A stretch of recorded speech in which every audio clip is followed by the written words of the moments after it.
Hey everyone. Start with number 2. This is now going to be supplements number 14. So the last time we just talked here, I was showing you basically this recipe for the magnesium body butter. We're talking about getting magnesium into the body via the skin, transdermal. It will keep you away from having this diarrhea effect of taking magnesium. And we all always remember you can take a lot of magnesium and the body will flush it out. You cannot OD on it.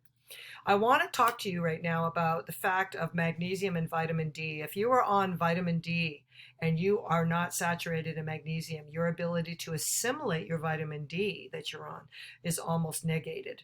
So what people don't realize when they tell me, I am so vitamin D deficient, I mean, I was way low, they're having to give me so many units a day, which is, some mega amount. Always remember, you're not going to be that low in magnesium in vitamin D if you are not also very, very low in magnesium. There is a caveat to the push for increased vitamin D. Even regular allopathic MDs are now pushing vitamin D. Don't forget magnesium. A review published found that vitamin D cannot be metabolized without sufficient magnesium levels, meaning most people taking vitamin D, it remains stored and inactive in your body for as many as 50% of Americans. You need to reread that. This is so vitally important. People are taking vitamin D supplements, but they don't realize how it gets metabolized inside the body.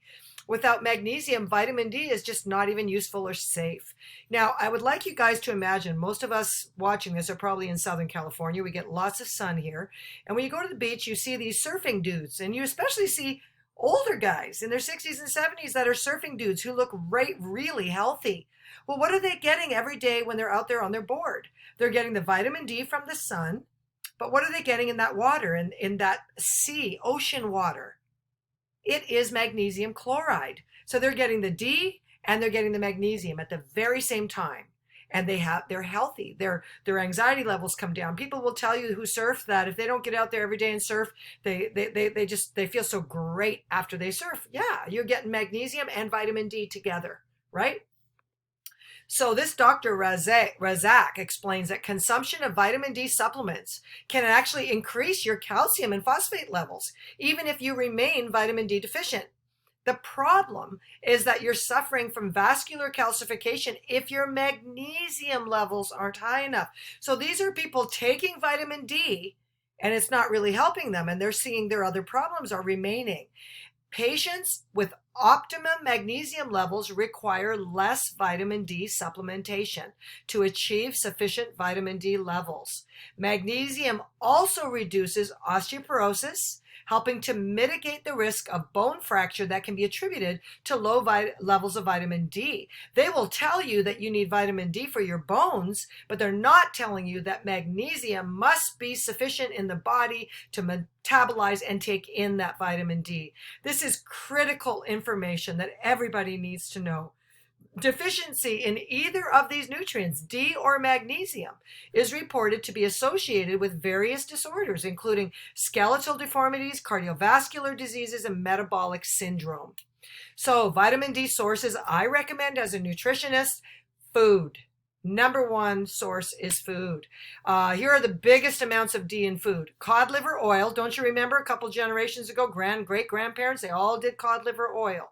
So cod liver oil, swordfish, salmon, canned tuna, beef liver, egg yolks, and sardines. If you are a vegan or a vegetarian watching this right now, you're going to get very sad because all the sources of vitamin D that we can get from food are really coming from food sources that are animal-based. And here's the thing, folks, when you're vegan or vegetarian, most of the plant-based sources, the body has to convert, like beta-carotene to turn into vitamin A. Very few people make that conversion. So people are telling me who are vegan and vegetarian, oh, I get lots of vitamin A from carrots. No, you don't. Because the only source of vitamin A that is immediately assimilated by the body with no conversion needed is animal sources. So this becomes a very important issue. Maybe if you're vegan or vegetarian and you're very young, you're not seeing the problems yet, but you will. So here we have in the second section here, 1 tablespoon of cod liver oil contains more than 3 times the recommended daily amount of D. Vitamin D is made in the skin when it's exposed to your sunlight. Sun exposure is the best way to boost your vitamin D levels. I highly recommend these foods above and the actual sun to get your vitamin D. If you do have a need for a prescribed vitamin D from your doctor, please be careful of the base that it's put in. Watch out for soy bases. There are now vitamin D supplements in coconut oil, olive oil as the base. Number 2, get outside in the sun. Midday is the best time to get vitamin D as the sun is at the highest point and your body may manufacture it most efficiently around that time of day. This means you may need less time in the sunlight at midday. An example was a study found in 30 minutes of midday summer sun in Oslo, Norway, which is a lot cooler than here in Southern California, was equivalent to consuming 10,000 to 20,000 IUs of vitamin D. That's amazing. Darker skinned people have more melanin in their skin, and that's a compound that protects against skin damage by reducing the UVB light absorbed. Darker skin needs more time in the sunlight to make the same amount of vitamin D as lighter skinned people. Wearing a tank top and shorts for 10 to 30 minutes 3 times a week is sufficient for lighter skinned people, but if you're darker skinned, you're going to need more time. Also remember, you guys, more skin exposed to the sun, less time needed outside. If you go out in long sleeves and all that's exposed are your hands and maybe a little part of your face, you're going to need a lot longer time out there in the sun. Tips. When you're out in the sun, these are the tips to remember. Use body oils for your time out there with no SPF. People say they go out in the sun and they tell me this, and they've got a hat on and sunglasses on and SPF all over them. You just blocked all the sun. Okay, so you want to use body oils like I suggest to people, unrefined coconut oils. Great. That's going to give you up to 80% more sunshine penetration into the skin and into the blood. Do not use sunscreen if it's possible to do so without becoming pink or overly warm, okay? There is a misconception out there that any sort of sun on the skin makes skin cancer. It's not true. Most people who are sick, whose blood is quite sickly, that's being brought out through the skin when you're in the sun. Now, remember that we're not talking about being out there and burning yourself to a crisp. We are talking about governing the amount of time that you are actually out in the sun. You want to make sure, number 3, that you eat sufficient cholesterol. If you are avoiding cholesterol, a lack of cholesterol has been shown to cause malnutrition due to the lack of fat-soluble absorption. Make sure you have sufficient vitamin D cofactors, vitamin K2. And again, we just talked about some of the foods on the previous slide that you need to be eating. Magnesium, we just discussed that you can't get vitamin D without sufficient amounts of magnesium in your body. Boron and zinc are another 2. Now, get outside in the sun, get perpendicular, not necessarily always laying down.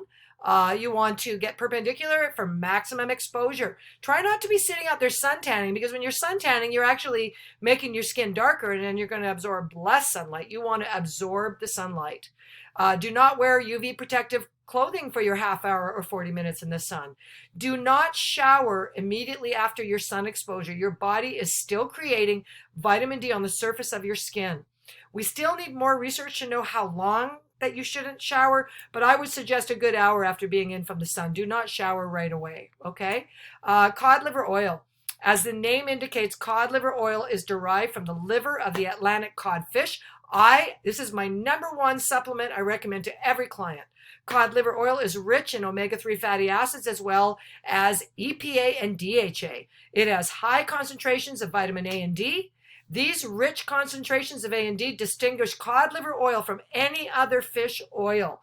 A tablespoon of cod liver oil contains 400% of the U.S. Department of Agriculture's recommended daily allowance of vitamin A and 200% for vitamin D. Really vital supplement. I've used it through all the COVID scare.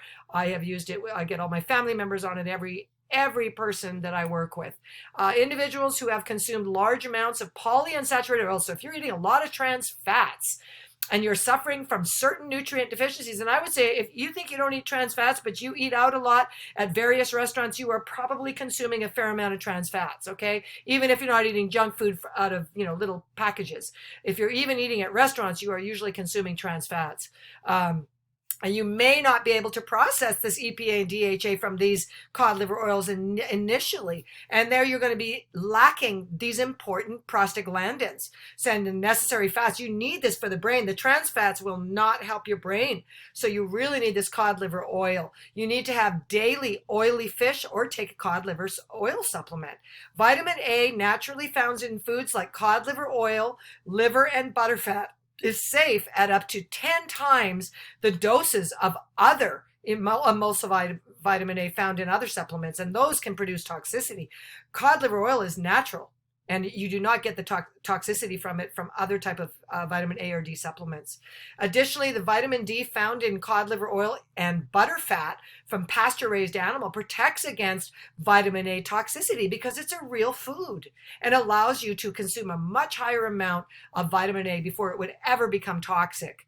Weston A. Price, who I talked about earlier, recommended the following doses of vitamin A from cod liver oil along with nutrient-dense diet.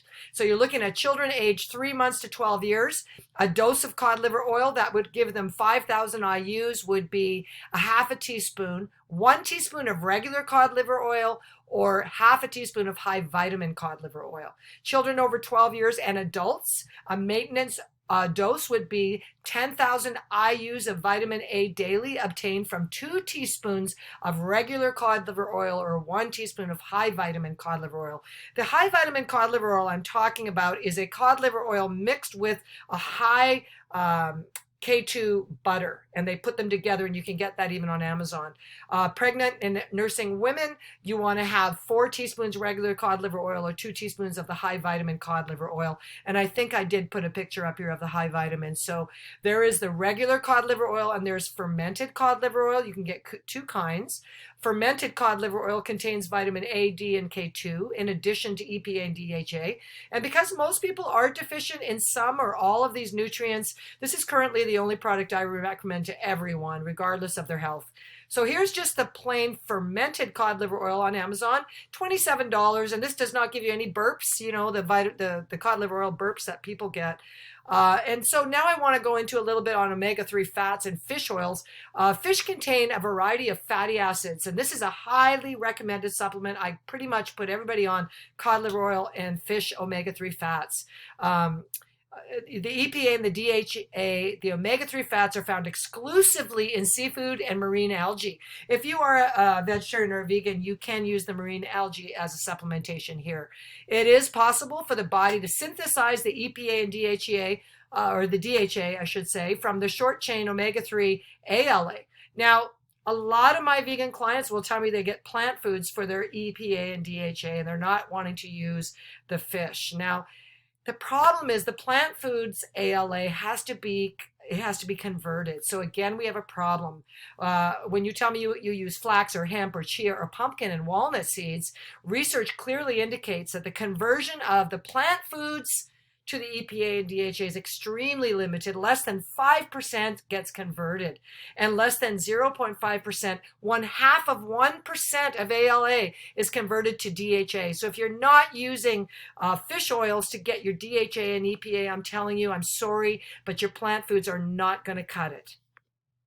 Studies have shown that ALA supplements like flax oil are unable to raise your plasma DHA levels in vegans, despite low DHA levels at baseline. Unless you are supplementing with an algae-derived source of DHA, it's probably likely that most of your plant-based sources and seed sources are not being converted. This is significant because researchers now believe that the majority of the health benefits we get from dietary omega-3 fats come from the longer-chain derivatives, which are animal-based. These are fish oils, not plant-based. The conversion of plant sources of ALA, such as flaxseed oil, chia seeds, and all of these to DHA is poor in healthy people, and it's even worse in people deficient in certain nutrients. Vegans and vegetarians are especially prone to be poor converters of ALA to DHA. This is going to give sad news to a lot of you when you think that you're getting enough of this not using animal sources. If you've been buying flax oil in the hopes that it will help, you'd be far better off putting that money towards fish or fish oil capsules. Wild salmon oil is the next one I'm going to talk about. I'm almost ready here to go to the third recording here, but I'm just going to quickly go over a certain choice brand. Vital Choice brand is really processed without heat. Most of these fish oils, you guys, you can find all these ones that have been cleaned from mercury. They're not fish oils that are full of toxins. So here I'm just going to end this video recording, you guys, and I'm going to go into the third video here on supplements, and I'll see you in a minute.